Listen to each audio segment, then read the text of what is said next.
This week on Afternoon Express, we're celebrating Women's Month and honoring the incredible women who are shaking things up. isiXhosa musician Simphiwe Dana describes her remarkable journey that has captivated our hearts and minds for the past 20 years. We're dining with Neo as Chef Neo Nonso prepares a delicious steak, Cajun prawns, and couscous salad while giving us the latest on her new cookbook. Biological twins and content creators Innocent Sadiki and Millicent Mashile, fondly known as the Saint Twins, talk all things sisterhood. And award-winning actress Brittany Smith gives us the scoop on her lead role as Rosina in the Baba of Seville opera. Hello Mzansi and welcome to the show. Today we're celebrating some of the amazing women taking the world by storm this Women's Month, like the one and only Simphiwe Dana. Her journey from shy young girl to the voice of a generation is testament to the profound impact her music has had on others.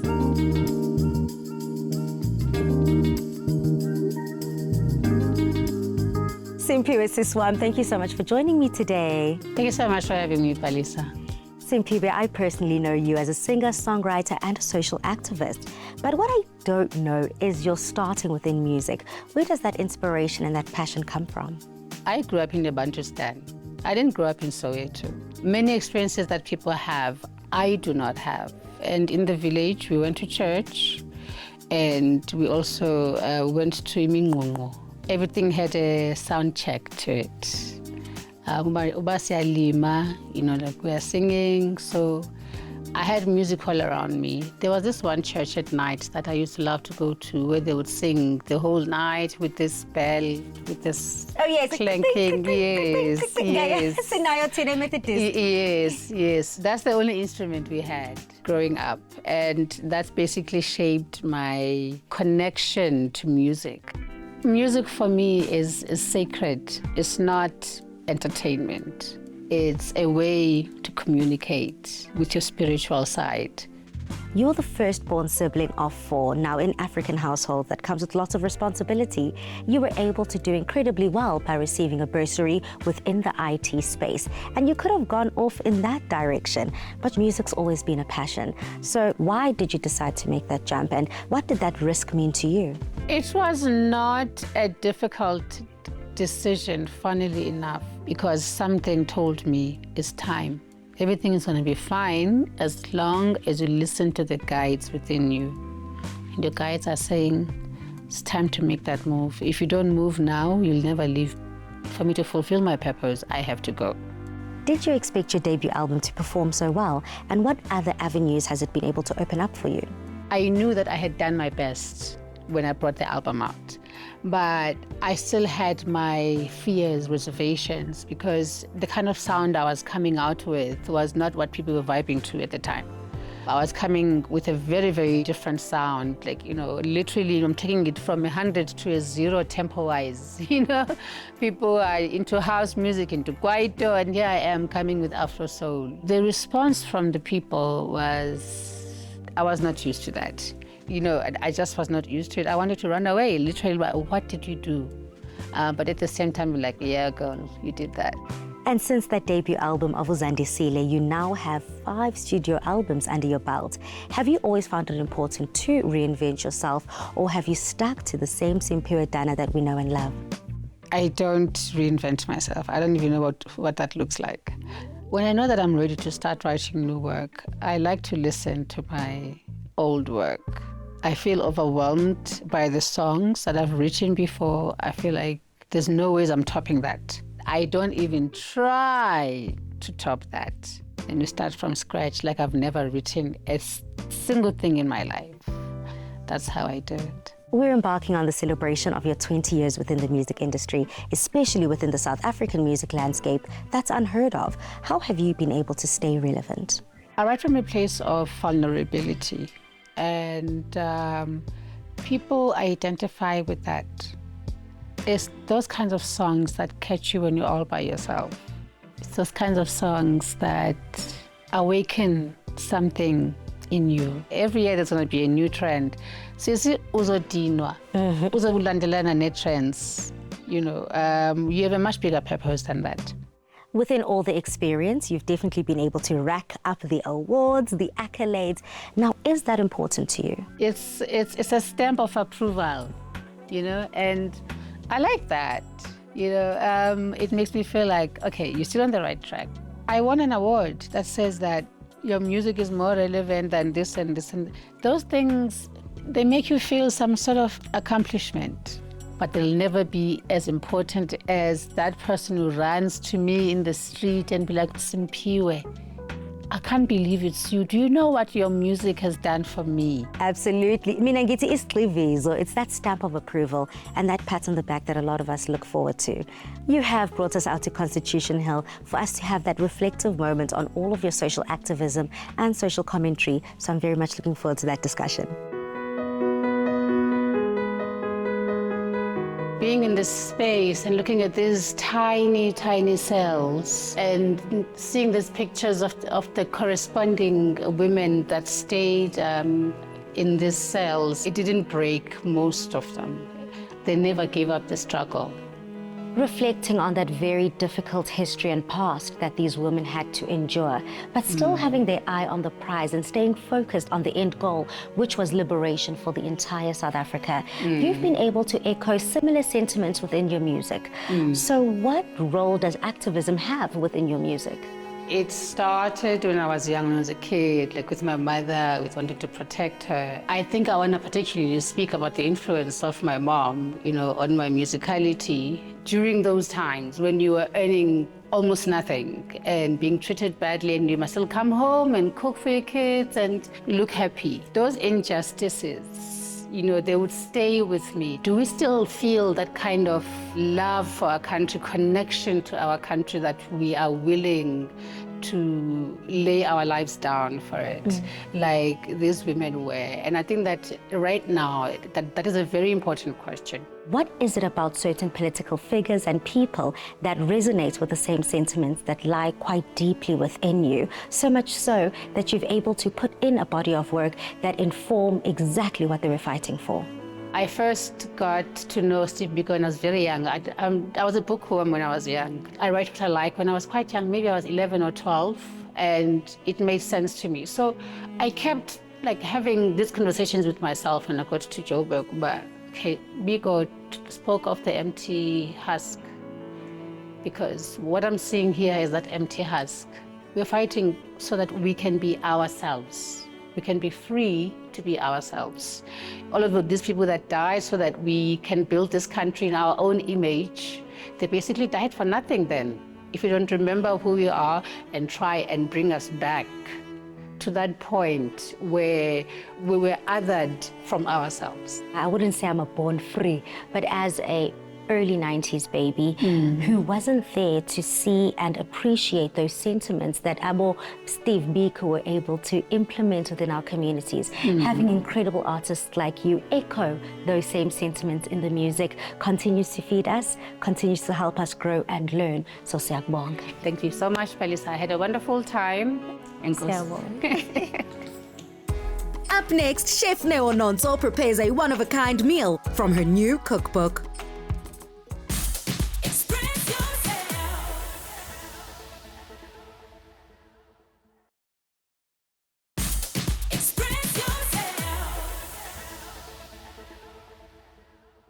Affectionately known as Dine with Neo, Chef Neo Nonso is a self-taught cook, entrepreneur, social media sensation, and food writer with an internationally awarded cookbook under her belt. Her story embodies innovation, focus, and determination, and today we get to sit with her. How are you feeling today, Neo? I'm fantastic. How are you? I am doing so good, particularly excited for this interview. It's going to be very difficult to know where to start because you've dived into so many spaces throughout your career. Do you get that a lot? I get what you're saying. I mean, from makeup to food to spices, it's just a lot. Yeah, but where do we start?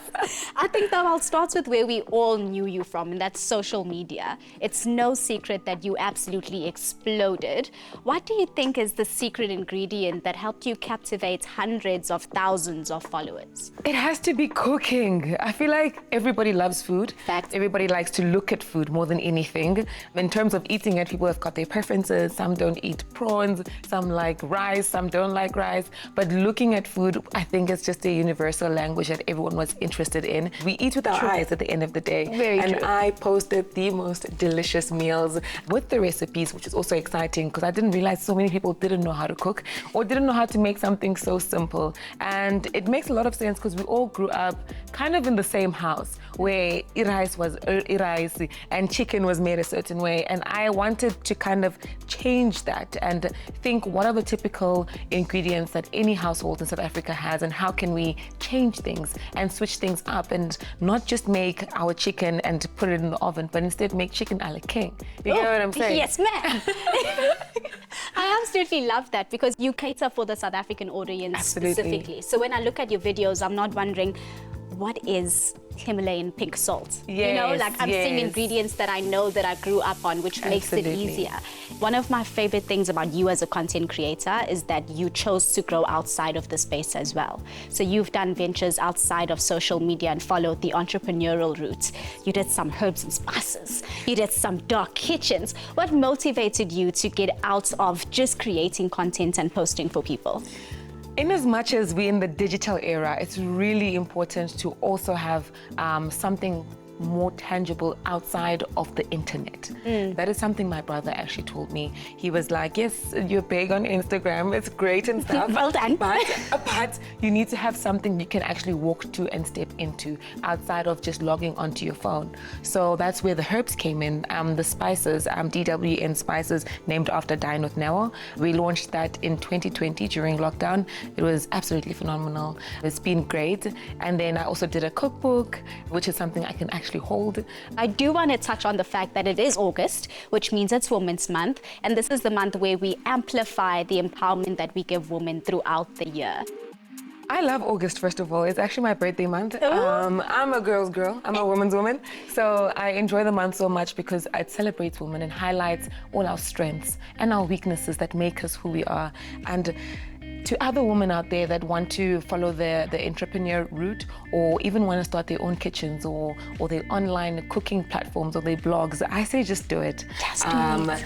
At the end of the day, that woman touch in the kitchen is always necessary and nobody will be us. We are superhouses. We can literally adapt and change ourselves and do whatever we want. And this month is about celebrating that. And this is, for me, I always say if you want to start something, August is the best time to do it. Now, I can't have a chef here and an empty stomach. Let's get in that kitchen and show them what you do. Eat? Yes, please. Let's go. Now we get to do what I've been waiting to do, and that's cooking with Chef Neo. And it's not just any old recipe, it's a recipe from her new cookbook, Dining with Neo Insta Feast. Let's get into it. How are you feeling about what we're preparing today? I'm excited. I'm worried about you. Can you cook? Of course I can. Stand up. Don't let this blazer fool you. I'm a master Girl, chef. you are dressed to the T. I'm just like, I don't know what chopping you're going to be doing, but I'm the Temba. And I think after this, you'll go around telling people that Ayanda the cook, not just Ayanda. Let's do it. Let's do Let's just it. Now, Neo, what are we preparing today, and why did you choose that meal specifically? The first time I had prawns, not even the first time, but the first time I started enjoying prawns and actually ordering it a lot at restaurants was with my friends, and it was all women. And I realized that I think a prawn is made for women because we loved it so much. It's something I actually ordered repeatedly for the next 5 years after that. When I went out, it was always, can I have some prawns? Can I have some prawns? And I think there was no other dish that would have been fitting like this. This is actually in my cookbook. It's my Cajun pan-seared prawns. It's in my Dine with Neo cookbook. And then we can have some meat because I do feel like women deserve a steak. Facts. You know what I'm saying? Absolutely. We also deserve a steak, but we also deserve a beautiful warm couscous salad. The reason why I went with the warm salad is because I know we're still transitioning into spring, so a warm salad makes a lot of sense to pair with these beautiful proteins that we have. Rolling up my sleeves. We're about to get started. We're going to start with the sweet potatoes. So I'm the kind of girl that likes to spend minimum time in the kitchen, but still having delicious food. This is one of those meals for me. What do you eat? I eat a lot, so I'm a potato girl through and through. If a meal doesn't have a potato, I don't want it. I'm also my a word. Zulu girl through and through, which means if there's no meat on the plate, are you actually feeding me at all? Are you serious? So I'm very happy that the steak was here. Girl, and how do you keep the figure? Genetics. Genetics. People always think, oh, it's because she's a dietitian, she probably makes her own diets. But you know what, Mom? Thank you. Thank you for the cheese. Now, this cookbook is a beautiful fusion of South African flavors and international flavors. How do you do that fusing of flavors? Traveling. So before I did the book, I actually traveled around the world. I went to a few of my favorite places. So the aim here was to kind of take flavors from other countries and other cities and bring them to South African flavors. Oof. Like incorporate them and make them accessible for us. So where we had like a quesadilla or a taco, I wanted to show us that we can make it in South Africa with the ingredients we have already at home and in our kitchens. You know what I'm saying? So just like readapting those recipes and infusing international meals to our South African culture. So that's what it was all about. Oh, I wish I could transfer good, the right? smell through the screens. So we're gonna put this into the oven for about 20 minutes. You kind of want to get a crisp on the chickpeas and a nice char on the sweet potato. Lovely. The sweet potato is so good when it's baked. It's like velvety, delicious, nice and caramelized on the sides as well. And how long are we putting it in the oven for? Just 20 minutes. You can go for longer depending on how much you want the crisp and how charred you want your sweet potato to be. So while that's cooking, we're going to get into the next step. Yeah. Now it's time for our proteins, because remember, we're having one salad and proteins. I think we should do the prawns first. Let's. They are looking at me like, hey girl. Pick me. Okay, so with the prawns, we're gonna keep it nice and simple. I have a spice that I had already mixed up here. I am going to just give it a quick stir.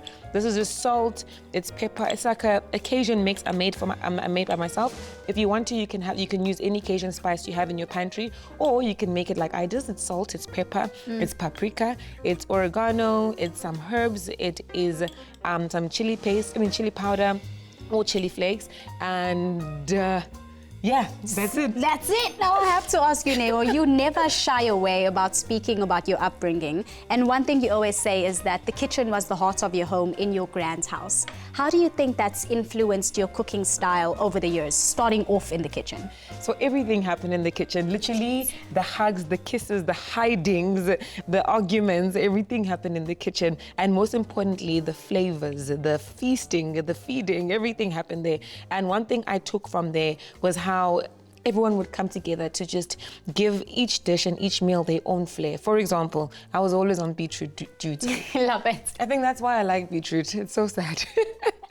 But for example, my aunt would make the chicken, my mom would make the rice, my sister would make this, and everyone would just pour their hearts out into each and every element of a dish, and then would come together and would feast. I'm loving being in the kitchen so much with you. Girl. Now, you often say, let's ban boring. What does this philosophy actually mean in the kitchen? It goes back to what I said earlier. The traditional way we used to make chicken stew. Let's ban it. No more chicken stew. Let's do something interesting. Let's make chicken a la king, or chicken and mushroom pie. You know what I'm saying? So that came from the fact that I wanted to change how South Africans cook in the kitchen with the ingredients they have. If we're making pilchards and eggs in the morning, can we make a pilchards pasta instead? Ouch. Do you get what I'm saying? I get what you say. Like, we hear needed you. to ban boring and bring it back to cuisine and be fancy with it here and there. So that was the purpose of it, girl. So I prefer to just only have salt and pepper on my steak, especially if I have other elements in the dish and I'm not making like a typical braai. Salt and pepper literally goes a long way. And then I add other flavorings while I'm frying, like rosemary, a little bit of thyme, some butter, and some garlic just to enhance the flavor. But I like to keep it very simple. And this is a ribeye. A ribeye's got lots of flavor, lots of marbling. So you don't have to worry too much about over seasoning this. You actually want to taste the flavor of the beef. And there you have it. Our steaks are nice and seasoned, beautiful with salt and pepper. We're going to sear this on the pan till it is medium rare, like the lady said. And then we're also going to follow with our prawns, and I'm going to get into that. Oh, amazing. This already looks scrum-delicious, as the BFG would say. We cannot wait to come back to this a bit later. Next up, we find out why two heads can be better than one with the Sense twins, Innocent Sadiki and Millicent Mashile.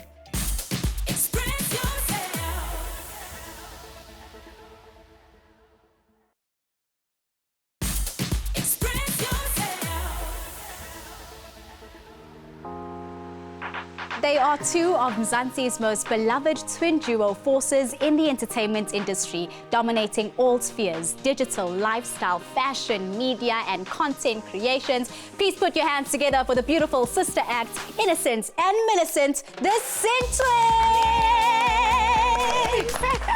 Hello, gorgeous, gorgeous girls. How are you? Welcome back to the show. Oh, Good to be back. It is good to be back, actually. Yeah.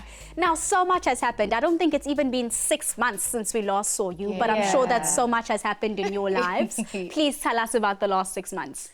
Oh, it's been so hectic. We have been busy. You know, I'm actually surprised at how fast this year is going, but exciting stuff. We just came back from France.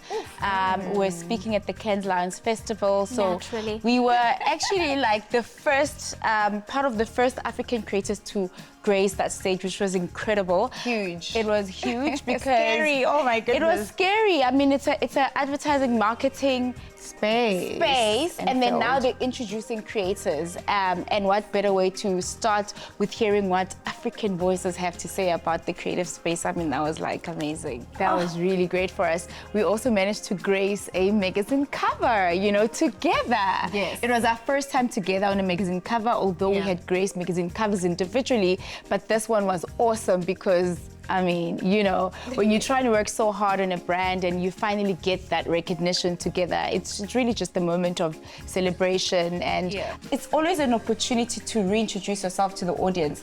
You can just never assume that people know you, they know who you are, they know what you do. And we just love like impactful work. I mean, we've been in the industry for over a decade, but for us, like the work that we love the most is like work that has some sort of impact, work that creates change, work that inspires and impacts people, especially young girls. I mean, we're super passionate about that. In the magazine, you talk about your award-winning podcast. How has that flourished over time? Well, let me go back to how it really started. You know, we've always been very passionate about the industry. And remember, we used to write a lot of proposals, and you just send them to channels, you'd send them to broadcasters, and then you just never get the response, or you get the response, but that project never really comes to pass. And so we said, you know what, instead of just sitting and waiting for opportunities, how about we create our own while we wait, you know? And that's exactly what we did. We're like, let's bring the concepts. Of course, they're not going to be as big as it is for television. This is for an online space. And so we started producing different shows on our channel, which is Sentuous TV on YouTube. And that's how the podcast came about. So when podcast became a thing, and when we started, it was not even really a thing, we were right? just doing a talk show. We're just like, it's a talk show. Then podcasting happened, like, okay, it's a podcast. Now it's a podcast. Let's change the market. We need the whole stand and the whole drama.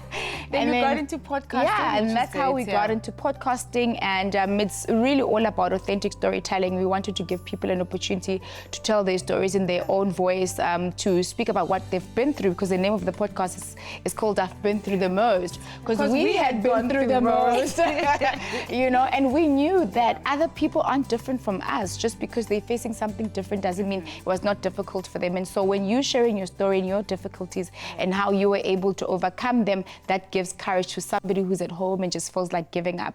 And that's what the podcast is about. You could have easily come in here saying, yes, we figured it out from the beginning, but you were so open and honest about how you were navigating the space as well. And I think that's what makes us relate to you guys, even on social media, because it's quite clear how authentic you're being. Yeah, I mean, sometimes we're a little bit too authentic and overshare, and you have to have a balance of not oversharing. But what I've also learned about content is that people just relate to realism. You know, authentic storytelling is important. And one of the things I actually was speaking about in France is that we're not just content creators, we're community builders, we're change drivers, and we're culture shapers. And in doing so, that's the way you are able to infiltrate the heart of the audience, and they're able to relate to you so much more. So what we do always has to translate into building a community of some sort. So you have to be very intentional when you're posting. That's the thing, we don't realize how much of an impact it has. And I think there's no better time than now to speak about it. I mean, it's August, it's Women's Month. Women empowerment is something you seem to be doing on a daily basis, but it's amplified even more during this month. Oh, yes. And speaking on that, what does women empowerment mean to each of you?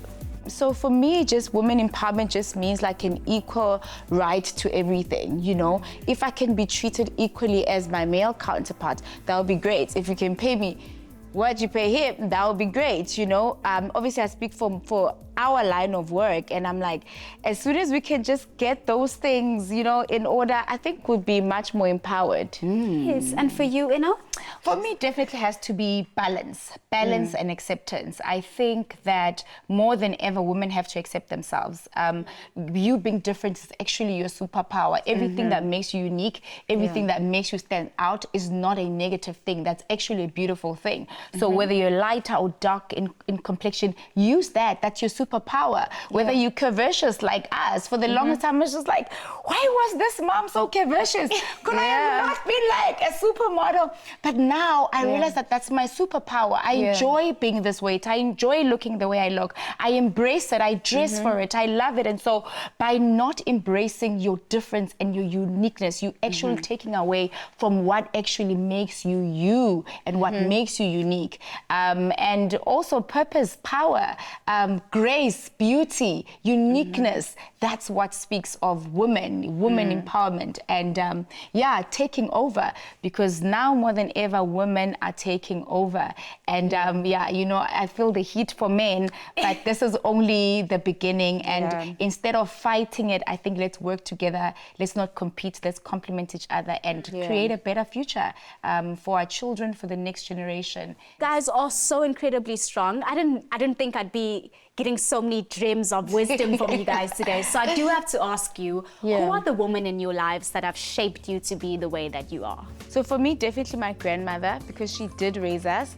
So I think for me, I saw a lot of strength that I really admired in her, and that I still draw from. Like, she's passed now, but now when I think of her, when I'm feeling so overwhelmed, I'm like, oh my goodness, if this woman could do it with 7 kids, What's stopping me? What's stopping me? I am waking up today, okay? So I think she was the first woman that I looked up to, and my older sister, I love how she always just brings the family together.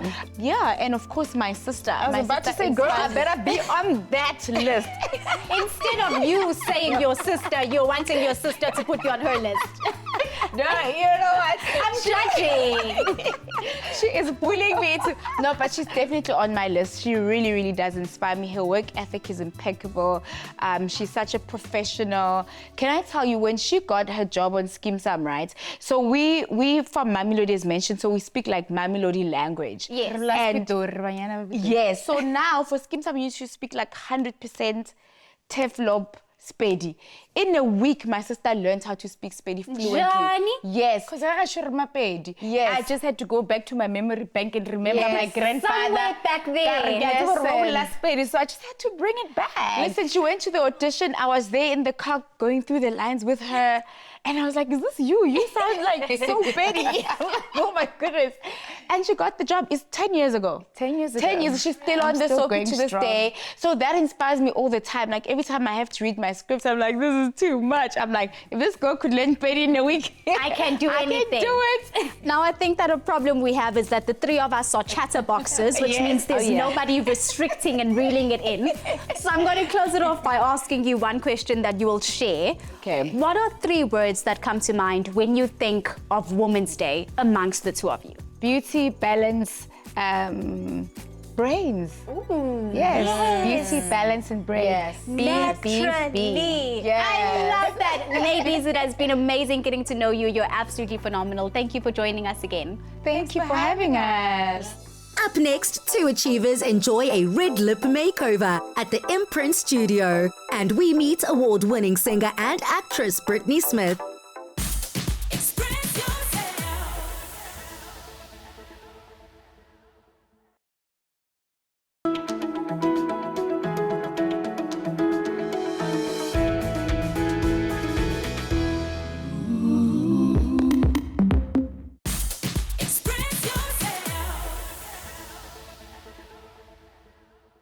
At ABSA, it's not just about banking. It's about unlocking possibility. Whether it's empowering communities, backing local talent, or investing in future sustainability, ABSA is there every step of the way. Today, we share a story that shows just how far possibility can go.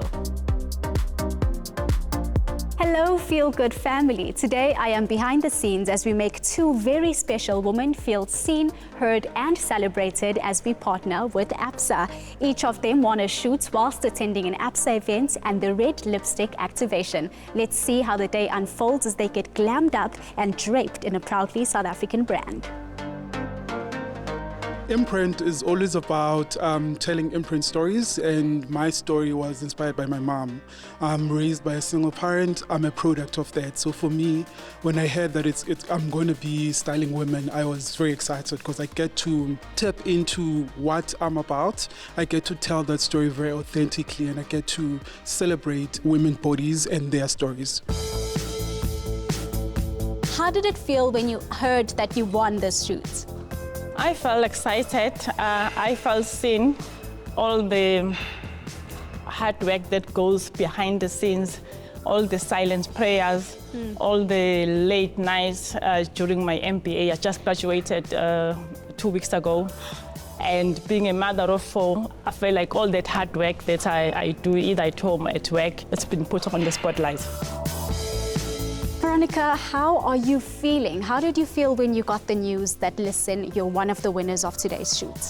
I was so excited. When the news came, I didn't know it was a shoot. I was just told that I won and then I should send my details on DM. And I'm thinking maybe there's just gonna be a package dropped by at my place. Then next thing I receive an email from Shiraz telling me that you won a shoot and you'll be interviewed. And I was like, okay, this is bigger than I thought. So yeah, I was excited. Today, basically, I'm just going to be enhancing, their eyes, their brows, make them a bit softer, more feminine, because makeup now has gone into more natural side. So we'll finish off the look with the red lip. And you don't need much, when you wear a red lip. We're going for like a very much a high editorial beauty style. We want to celebrate the winners' career paths as well as their kind of unique stories. So having that Pan-African high fashion twist is also very important. For us, it's not just about beautiful prints, it's not about the random colors. It's very intentional. So with ABSA being about celebrating winners, we tapped into what stories that we can tell to be in line with what they're about. We go that red against red. Sometimes it is beautiful, but we want to really highlight them and their unique outfits and the designer and the makeup. So really having that clean aesthetic also brings more to light in terms of that high fashion beauty aesthetic as well. We're going for red, which is the color that everyone knows, but we're also playing with silhouettes. It's body hugging. It shows them the right parts, because with us, I've created clothing for so long that I've gotten to sit down with women. I've gotten to create clothes that are not just about me and how I see them. I get to style them in a way that they feel like they are represented in those silhouettes. For ladies sitting at home who have similar stories to you, what words of encouragement do you have for them? I would say that they need to be ambitious, they need to be driven, and they should never give up. After becoming a mom in 2017, I pursued my passion for learning and I obtained a national diploma in marketing management. As we speak, I'm currently studying for a BA in communication, which further fueled my interest in the field. I would say to other ladies, you don't need to shrink to fit into the environments that were never really created for your brilliance, for your whole self, for your womanhood. Just stay true to who you are in terms of your values and how you lead and how you show up in the workspaces. You don't need to compartmentalize that. Just be your one full self, and don't forget your red lipstick on. When you tell someone's story, you don't just share their journey. You honor their voice, their strength, and their dreams. And thanks to ABSA, more stories have the power to inspire countless lives. From bold dreams to real life impact, ABSA continues to walk the journey with South Africans, proving that possibility is more than a promise, it's a commitment.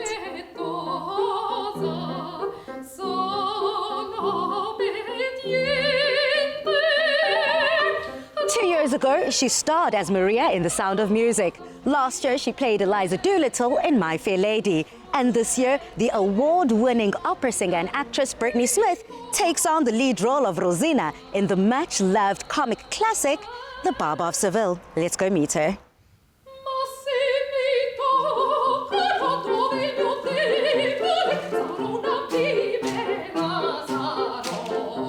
Tiffany, thank you so much for sitting down with me in what I'd like to call your office.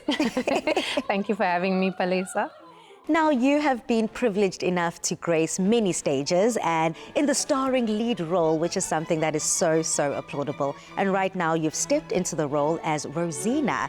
Tell me about that role and the preparation. As a soprano, I never thought I would ever delve into Rossini, let alone Rosina, who's actually written for a really strong alto mezzo with, really high range. But I mean, lots of sopranos have done the role, have coveted the role, and it's quite interesting seeing how I can jump from different registers. I mean, I sometimes sing very high up there and then I sing very low, and it's teaching me a lot about where my voice is operatically at the moment.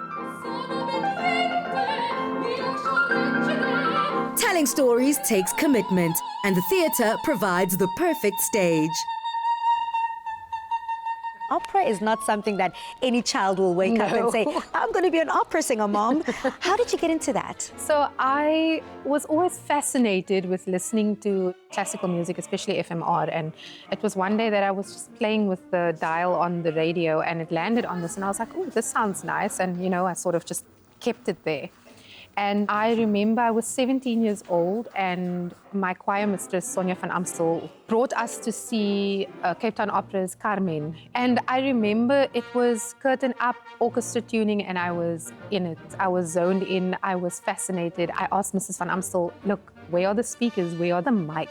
Because I was sitting in the very, very far back row of the stalls. And she's like, no, my darling, that is pure, raw, unmiked singing, and I instantly fell in love. And going from wanting to go straight into, an LLB and flipping it over into music, my parents were very supportive of that. I'm very lucky to have had a family that's so supportive. They said, you know what, do what makes you happy. And I've not looked back since. But then you thought, I'm not stopping at music. I'm going to go into the acting and the dancing space. Is it safe to say, as a Fleur de Cap award winner, that you're officially a triple threat? I would say a 2.5 threat. Because I'm still trying to get the dancing under control. I've got two left feet. I'll be your half. Girl, I was that child. My sister, actually funny that you bring it up. My sister could never clap and dance and sing together. And now I feel like that is where I'm at. But I mean, I think with respect to everyone else in the musical theatre industry, I could say that I am an emerging triple threat. And it's made me have a lot of respect for the musical theatre performance because it's cutthroat, you give your all. It's much like opera, it's tiring, it's competitive, but in the end, it's also very rewarding. When you hear the audience clap for the entire cast, it's just like, yes, I've done my job and I've done it well, And look, you played one of my favorite roles in musical theatre with Maria in The Sound of Music. I won't go into the hills are alive. Oh, yes, go. With the sound of music. Oh, that's the one I was looking for, yes. That must have been a grueling audition process. I thought I was going to go in, sing, speak some lines for Stephen Stead, who I have had the privilege of working alongside even before The Sound of Music in opera. I walked out of there sweaty. I had like this pretty black dress on, audition day dress. I had my little kitten heels, my hair was done, my makeup was done. By the time I walked out of there, half my makeup was sweated off my face and my dress, the lace that I had over the dress was taken off because I was getting too hot, and I walked out barefoot. And I was like, what was that? It felt like a fever dream. I did not expect it to be that hectic, but it was soul-freeing to be able to just create. Because Stephen was very like, you do what you want to do. We want to see what you come up with. And there was, including myself, not a dry eye in that audition room that day.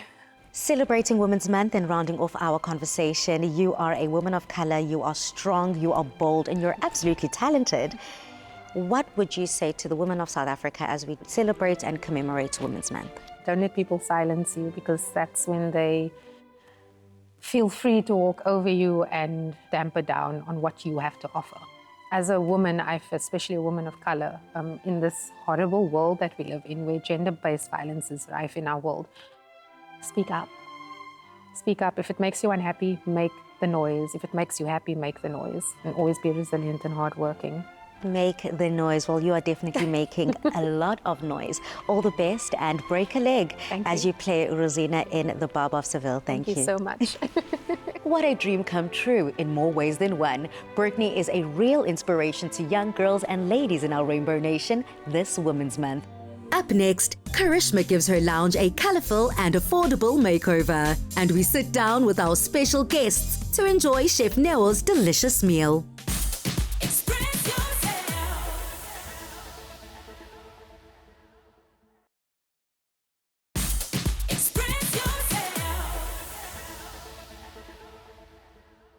A woman's strength often lies in the community she surrounds herself with. Because when women empower women, there is nothing we cannot do. That's why creating a safe space where you and your tribe can relax, reconnect and recharge is so important. And with the help of Pep Home, Karishma transformed her lounge into an inviting sanctuary. Your lounge isn't just a space. It's a place where your family comes to relax, laugh and unwind after a busy day or week. Hi, I'm Karishma and today I'm going to show you some tips and tricks on how to turn your lounge into a sanctuary with the help of Pep Home. As you can see, my lounge is very neutral with pops of terracotta, but I want to add more. And the easiest way for me to do that is with color and texture. And I'm going to do that with these scatter cushions and some beautiful throws. Scatter cushions are like little style accents. You can add so much texture, mix and match, like this beautiful velvet, this corduroy waffle effect, and the Sherpa. And you can add loads of color. I love this yellow because it complements the terracotta so well. We are continuing to play with texture through these beautiful throws, keeping everything in the same hue and using pattern and texture to really elevate the look. I used to love these, but now they are done. And I found something better. The inspiration behind transforming my lounge was that it was just looking dull and dreary and a bit tired, and I wanted it to have a bit more personality. I am so impressed that I found these modern furniture pieces at Pep Home. Every lounge needs tables, and these are going to work perfectly as a coffee table without overpowering the space. With Pep Home's collection of small furniture and accent pieces, scatter cushions and throws, a fresh and inviting makeover is easy and affordable. The lounge is looking cozy and elegant. Now I want to decorate some of the empty spaces to make it look even cozier. I want to play with patterns, materials and textures. These are floating shelves, but I like to think outside of the box. Watch what I do with these.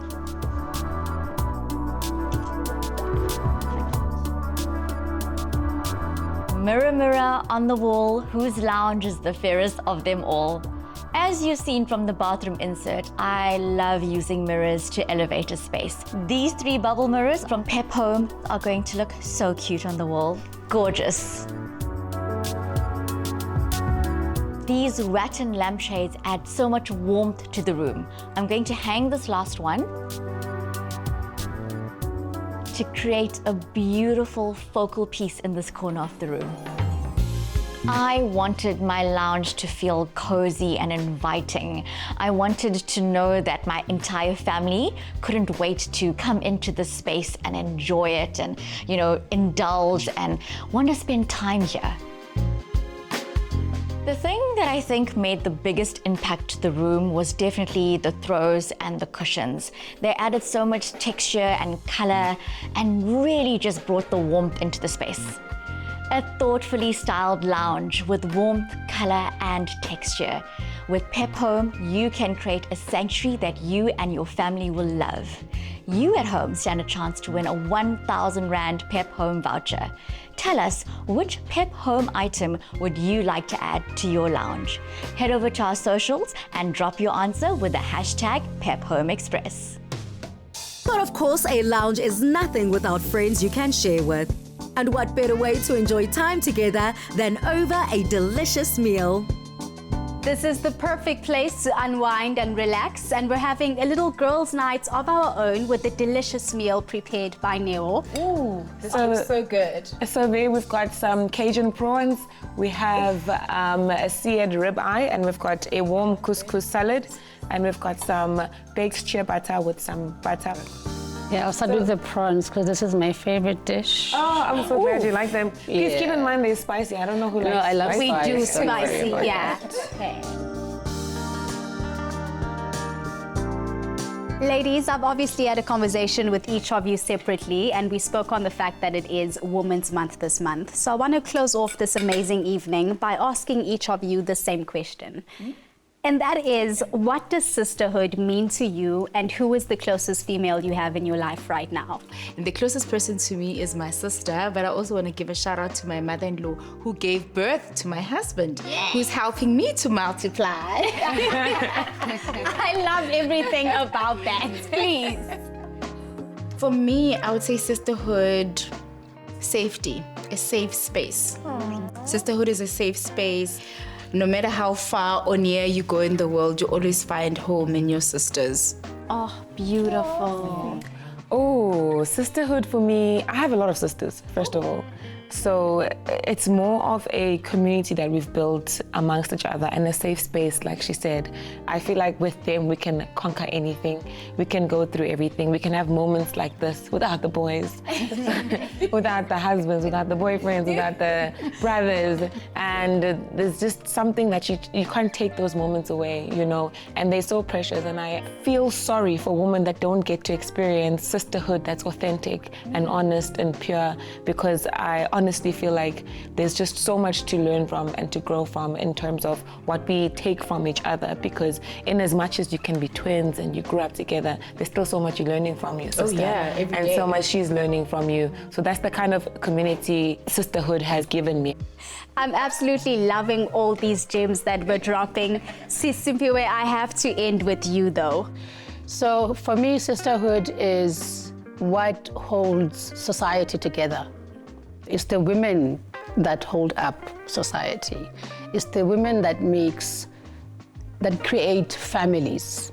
And I don't think we give each other, or ourselves rather, enough cred for that. Yeah, enough grace. Yes, enough grace as well. But I think we're learning now, and it's something beautiful to see. So ladies, thank you. Wow. Thank you, Neo. I feel like clapping Thank my you, hands. Ayanda. I don't know why. I love it for us. Thank you so much for joining me this evening, ladies. You have been such a pleasure to sit with, such phenomenal forces to be reckoned with. Please keep doing what you do best. Thank you. Thank you. Thank you all for joining us this evening. It has been a beautiful night of sisterhood and connection. And please stay tuned, because the rest of Women's Month will be this magical on Afternoon Express. But for now, good night and God bless. Bye! Another feel-good production.